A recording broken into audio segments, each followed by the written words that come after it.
We welcome you to the ADHD Smarter Parenting Podcast. Here to heal and elevate lives is your parenting coach, Kimber Peterson. Hello, and welcome back to Smarter Parenting for this week's episode on role playing. In this episode, I want to walk you through a couple of things. One is where you're already seeing role plays in your life. It's just not making you so uncomfortable. Two is how to use role playing as a parent. What steps exactly go into it? And then three is a couple of examples of ways that I would use role playing as a parent. So first, to start off, let's get a little bit of exposure to it. We actually see role playing, or kind of the components of role playing, in our day-to-day lives all the time. And when we see it, oftentimes we don't recognize it for what it is, and it feels comfortable because we see it in situations like taking our child to soccer practice or to theater camp or to these other settings where they have to learn a new skill and they have to practice it over and over again. But for some reason, the skill of soccer is more acceptable to need to be practiced than the skill of how to accept a no answer. Now, when you take your child to soccer practice, oftentimes you'll see a couple of things. One is that when your child's learning a new skill in soccer, their coach is probably going to show them how to do it. They'll walk through the steps of exactly what they want to see happen. They'll show them the motions and they'll demonstrate it for them. After the adult has demonstrated, they'll give the child a chance to do it over and over and over again. And you will continue to drive back and forth to soccer practice very frequently as they prepare for a game. If you look at the season as a whole, your child is going to soccer practice far more often than they are actually going to a soccer game. And that's for a good reason. They need to rehearse and they need to practice more frequently than it even comes up. And they'll do this on a regular basis as they refine and improve this skill. Then, when the game comes up, they know exactly what to do and they know what's expected of them. It doesn't make them perfect at it every time, but it makes them get better as they go along. Other times that you might see role playing in your life are, situations like your child learning theater skills or other games and sports and those kinds of things. We also seem to accept role play when it comes to physical or tactile skills like tying their shoes. Parents don't often come to us frustrated that their child isn't just exposed to people tying their shoes every single day and they should suddenly learn or pick it up. Instead, parents know that a child needs to see it be done, walk through the steps, try it themselves, and practice over and over again until they get it down. Role-playing in these kinds of settings seems to be pretty acceptable to most parents, but for some reason, when it comes to role-playing a social skill, that gets really hard. We get a lot of parents that feel uncomfortable or awkward as they approach a role-play when you're going over social skills instead of technical skills. Now, if you consider what we're trying to do, we're trying to teach our child a new skill, even if it's something like how to accept a no answer. And we'll use that for some of our example here. If a child just sees people accept a no answer sometimes, they might pick it up a little bit. If a child's praised for accepting a no answer, they're going to be more inclined to want to do it. But at the end of the day, they're still not getting that Snickers bar that they asked for and they were told no to. So ultimately, our child really needs to learn explicitly exactly what we expect for them to do when they're told no. And they need to rehearse it and they need to practice in order for it to become a conscious skill that through time and practice will become a subconscious skill. So let's talk about what it looks like to role play in any new skill that we're trying to teach our kids. On our website, you're going to go to our smarterparenting.com website and click on the Learn tab. Go down to role playing and watch it, learn it, explore the resources that we have available for you because this is a profound skill that will help you in many, many ways as a parent. On there, we have a list of 6 steps. Step 1 is to practice at a neutral and calm time. This is a really important step that you don't want to overlook. I get a lot of parents that try to practice things like how to calm down during a tantrum or how to disagree in an appropriate way instead of arguing while the heat of the moment is happening. And then they're frustrated. My child won't take deep breaths. My child won't calmly tell me about their opinion or their perspective. And it's because there's a lot of emotion in that moment of the argument actually happening or of the tantrum actually happening. So rather than trying to teach your kids at the soccer game what they need to do for the game, teach them beforehand, teach them in advance, teach them at a calm and neutral time. These are the moments that our kids have space to learn a new skill And it's going to be hard for them to put it into practice in those heated and emotional moments. So we need to practice a lot. Step 2 is to show your child how to do it correctly. So the first thing that I'm going to do in a role play is I'm going to demonstrate it. It's my turn to be them. I'll be the child, they'll be the parent. Now, this is a really helpful part of the role playing because kids feel empowered, right? I'm balancing the power field here. I'm making it so that it's not just about them being a better person. I can show them how I would do it as well. So we'll go through, and kids often love being the parent in these role plays.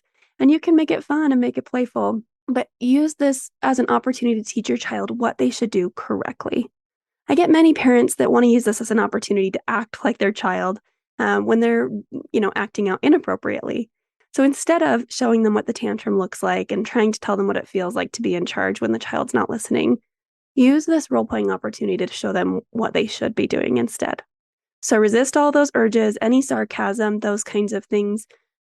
All of that leaves no space for actual learning. So while you might find it funny or you might feel like it shows them what your experience is like, it's not effective for teaching them. So show your child how to do it the correct way. Step 3, have your child practice at least 3 times.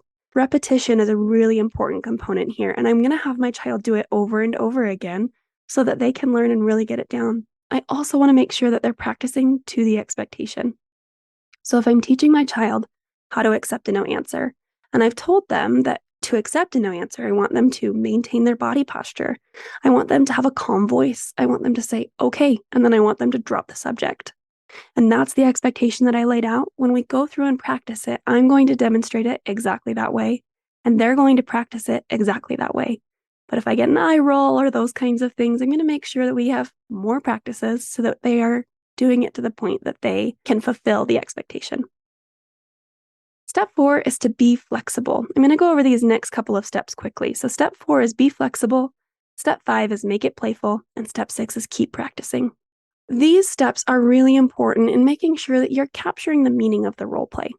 You want to be flexible and playful because you don't want it to be a rigid or scheduled in thing that you then can't fulfill or your child has no interest in. Instead, you can make role playing a lot of fun. If I were role playing how to accept a no answer with a 6-year-old, I would be asking for things like a pet elephant and a Snickers bar and to be able to play with my friends and have a sleepover, but also to go talk to the president or to call my great-great-grandma. Those kinds of things where we're just being silly and we're having some fun with it. Be cautious in your playfulness that you don't get too silly and that you lose the opportunity to teach them something from it. But get a good balance of being able to have fun and laugh. Appropriate amounts of laughter are really effective for teaching, and they put your child in a great space for learning. Now, step 6 was keep practicing. Once this role play is done, we're not done with it. Just like your child has to go to soccer practice every single day to prepare for the one game a week, your child needs to practice these skills over and over again before the actual situation comes up so that they're more rehearsed and prepared for the scenario when it arises. Now, role-playing can be done all the time. Oftentimes I get resistance from parents because they just don't have time for it. But I can throw in a quick 2 to 3 minute role play on our way to the grocery store, and we can practice and rehearse how to accept a no answer before we even walk in the door. There's time for these things. Sometimes we're just afraid to start. So when considering how you're going to practice, I would do a couple of things, or when you're going to make time to practice. The first thing I'd recommend is finding a completely calm and neutral time to do it. So this might be while you're playing with your child, during the bedtime routine, if things have calmed down. In every family, it looks a little bit different. But find a very neutral and calm time in order to do it, and reinforce your child for learning something new by, watching a movie with them or spending time with them or giving them some other sort of reward for practicing and trying it out. Now, the next thing I would do is, as I repeat this practice and I keep on role playing over and over again, I would start to squeeze it in other opportune moments in our day, especially moments where I anticipate the need coming up. So, accepting no answer is a great thing to practice on your way to the grocery store. After we've practiced it and we've rehearsed it, I'm going to let my child know, while we're in the grocery store, you're going to ask me for some things that I'm going to say no to. And I expect that you'll be able to do this exactly the way that we've practiced.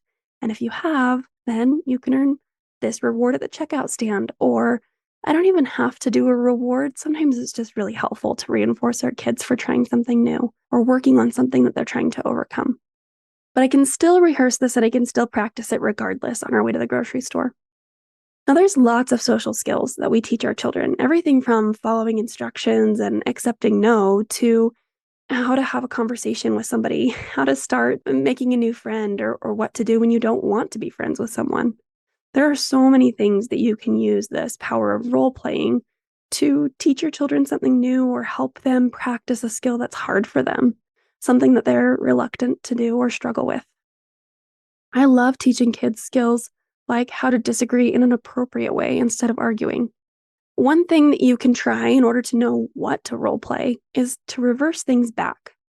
Take a situation that you're not liking. It's not going well, and you might not know exactly what's not going well about it. And I want you to mentally visualize it and picture it going the perfect way. So that might be an argument. Your child might come to you and just full out argue and yell at you about why they feel like you're the worst parent on the planet because you don't allow whatever curfew time. Take that moment, reflect back on it, and picture how that conversation could go differently. Now, is that a matter of your child being able to accept that they're not allowed to have a different curfew? Or is that your child being able to express that in an appropriate way? Or is it your child being able to maintain their curfew that was set in the first place because they're coming home late every single time? Think back on what exactly is not going well in that scenario and decide what that should look like instead. There's your role play. That's what you need to practice. So if you decided, I'm fine with my child disagreeing with their curfew, but I would like them to be able to say it like an adult instead of throwing a tantrum, great. Then let's practice how to do that. Teach your child how to advocate for themselves or teach your child how to disagree in an appropriate way. If the ultimate issue is that your child isn't maintaining their curfew, then do some problem solving with them. Teach them how to do problem solving by role playing, or teach them how to follow instructions and maintain the expectation that's been set by role playing. Have them go through and do these practices for whatever the ideal behavior is so that you're practicing what they should do instead of just talking about what they shouldn't do. Role playing can make a profound impact in your day and in your life. And if you think about it like a technical skill of soccer or tying their shoes, it can sometimes be a little bit easier to understand how effective it can be and realize it's really not that uncomfortable. It's something that can be hard to start, but also very embraced once you really get it down. So I challenge you to pick a number to challenge yourself to do some role plays. Maybe that means over the course of the next week, you do one role play. And maybe that means you do 15. Whatever that looks like for you, I want you to challenge yourself with something that you can handle and that you can try, and then follow through to make sure that it happens. If you need more support with accountability, then reach out to our coaches at smarterparenting.com and sign up for some coaching so that we can help you maintain some of those goals that you're setting for yourself. Good luck with your role playing, and I'll talk to you next week.